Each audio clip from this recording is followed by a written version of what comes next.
Sejak Pengadilan Negeri Jakarta Selatan menggugurkan peninjauan kembali terpidana kasus penyebaran fitnah terhadap Wakil Presiden ke-10 dan juga ke-12 Yusuf Kala, Sylvester Matutina hingga kini belum juga dieksekusi untuk ditahan oleh Kejari Jakarta Selatan. Lantas apa yang kemudian membuat Kejari sulit untuk bisa mengeksekusi Sylvester? Kita bahas petang ini bersama dengan Jasman Panjaitan, mantan jaksa, dan juga Hipnu Nugroho, pakar hukum pidana dari sambungan Zoom. Selamat petang Bapak-bapak. Dengan Maidop. Selamat petang, Mbak. Oke, saya mau ke Pak Jasman terlebih dahulu. Pak Jasman, ini kan publik bertanya-tanya ya, kok lama banget untuk bisa mengeksekusi, untuk bisa menahan seorang Sylvester Matutina. Menurut pengalaman Anda, apa kesulitannya, apa kesusahan dari jaksa untuk bisa mengeksekusi Sylvester? Kalau ditanya kesulitan, tidak ada kesulitan. Tidak ada kesulitan. Persoalannya mau atau tidak. Itu masalahnya. Ini kan kebetulan sudah 6 tahun gitu loh. Nggak ada alasan ini, nggak ada alasan. Ini udah mempermalukan institusi kejaksaan ini kalau kayak gini nih. Justru publik bertanya-tanya, ada apa? Ada apa di antara kedua belah pihak ini? Ya, dapat terpidana dengan kejaksaan selaku eksekutor. Kan kalau menyimak tadi yang dikatakan oleh Kapus Penkum bahwa sedang mencari katanya. Ya, untuk menunjukkan sedang mencari, nyatakan dulu dia sebagai DPO. Itu untuk pertanggungjawaban publik gitu loh. Karena terus terang, kalau ini belum juga diselesaikan dalam waktu dekat, kejaksaan ini bisa dikategorikan telah melakukan maladministrasi. Bahkan bisa disebutkan dengan obstruction of justice. Itu loh. Ini yang saya kira Pak Prabowo juga harus memerintahkan Jaksa Agung segera mengeksekusi ini, turun tangan.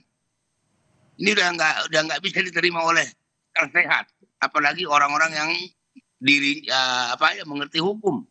Itu loh. Begitu, Mbak.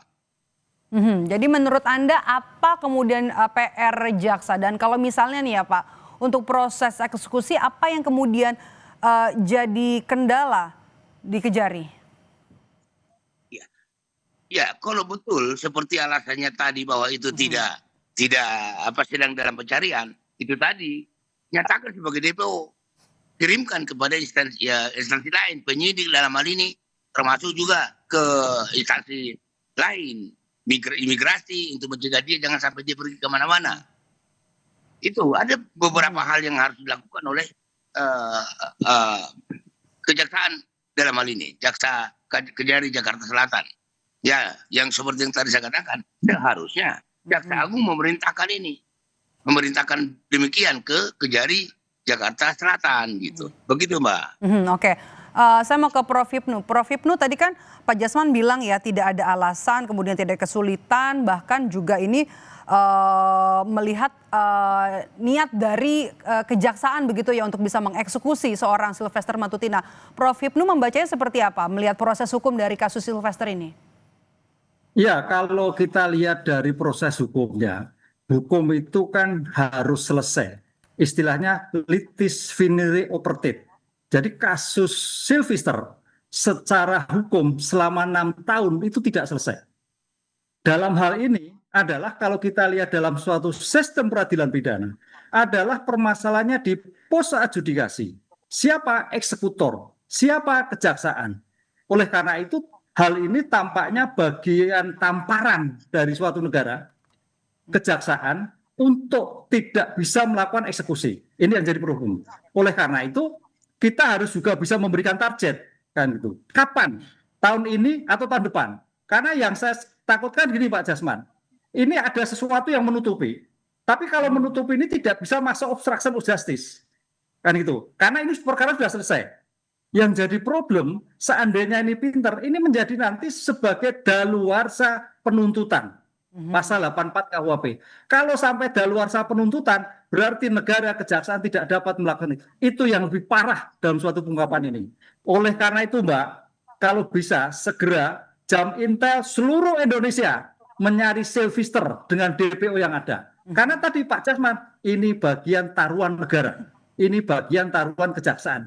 Siapa sih Sylvester? Siapa sih di belakangnya? Ini yang saya kira sebagai taruhan masalah hukum ini. Ini carut marut penyelesaian hukum ini berarti. Pengungkapan juga gampang, adjudikasi dulu. Bagaimana eksekusinya?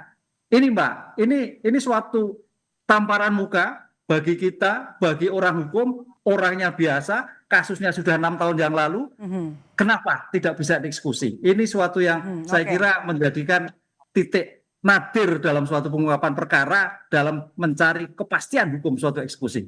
Oke, Pak Jasman, Anda melihat ada orang di balik Sylvester sehingga kasus ini jadi lama untuk bisa dieksekusi, untuk bisa ditahan? Kalau kita menduga-duga, iya. Tapi ini sifatnya menduga-duga. Ya karena kita tahu siapa ini Sylvester kan gitu. Namun kita kan tidak bisa mengatakan seperti itu karena tidak ada bukti yang kita miliki. Seharusnya seperti yang disampaikan oleh Prof Ibnu tadi mengatakan, Jamintel juga kan bisa mencari informasi. Ada apa masalahnya? Gitu. Jadi jangan hanya sekedarnya saja jawabannya. Dari awal kemarin itu kita katakan belum. Loh ini sampai putus permohonan PK digugurkan atau tidak diterima, itu masih tetap belum ada tindakan atau sikap daripada Kejaksaan Agung. Ya dalam hal ini maka saya katakan ini lebih kepada Jaksa Agung sendiri. Jaksa Agung seharusnya bertindak tegas, gitu loh. Jangan hanya untuk masalah korupsi, ya itu tegas. Sama saja gara-gara nilai statistik rusak seulangan.